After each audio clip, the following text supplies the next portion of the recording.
terima kasih kawan-kawan media. Mediasi siang ini sebenarnya ini kaukus ya. Prinsipal maupun tergugat prinsipal harusnya hadir. Tapi karena penggugat prinsipal tidak hadir, kami tidak menghadirkan tergugat prinsipal. Kenapa? Karena yang paling penting ini adalah penggugat, bukan tergugat. Karena penggugat yang merasa dirugikan, maka dia mestinya aktif dan mempunyai etiket baik untuk supaya hadir.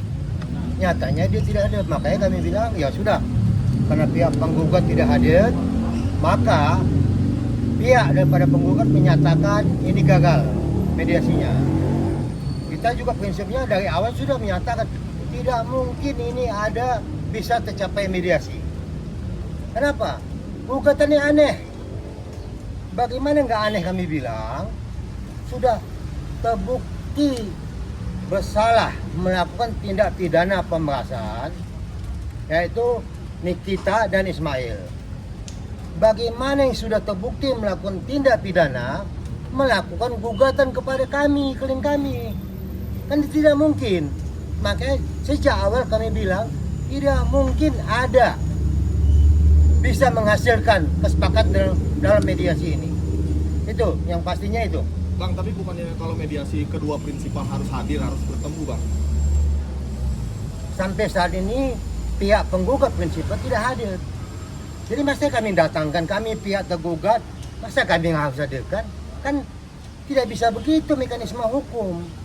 Pihak penggugat yang merasa dirugikan wajib hadir. Kami hadir atau tidak ada masalah. Tapi kami menghormati, patuh dan taat atas putusan Mahkamah Agung yang menyatakan wajib ada mediasi. Kami tidak ada juga tidak apa-apa. Paling gagal mediasi. Kembali dia kami bilang bahwa kami patuh dan taat atas putusan daripada Mahkamah Agung yang menyatakan mediasi wajib diadakan. Artinya sekarang deadlock, lalu perkara berlanjut, dong?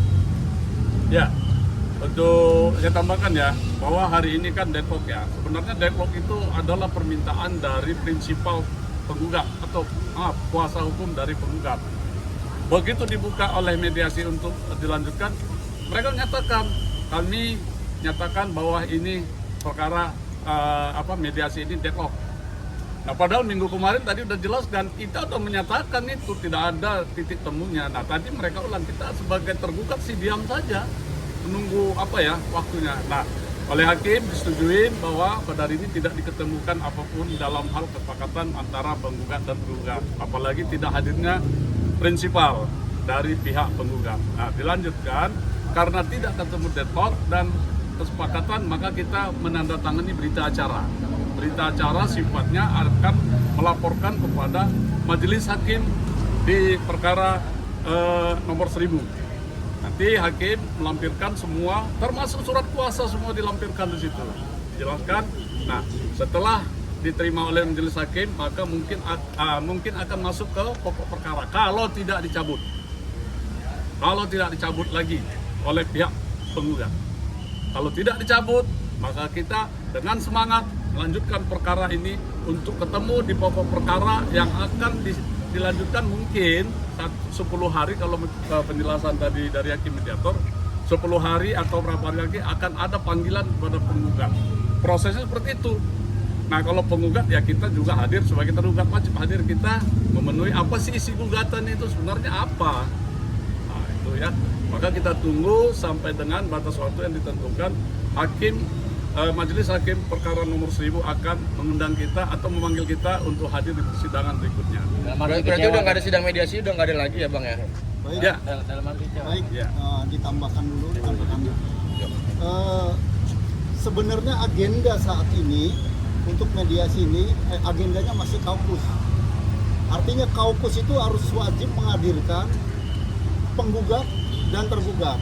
Artinya kami tetap menunggu penggugat bisa hadir atau tidak, kan gitu. Nah, karena penggugat pun tidak bisa menghadirkan, tadi pada saat dibuka dari pihak penggugat mengatakan bahwa kita deadlock karena tidak ada kesepahaman. Yang kami herankan, pada saat mereka mengajukan proposal, kami sudah jawab. namun jawaban kami tidak dijawab oleh mereka. Apakah diterima atau tidak, sampai saat ini kami tidak tahu.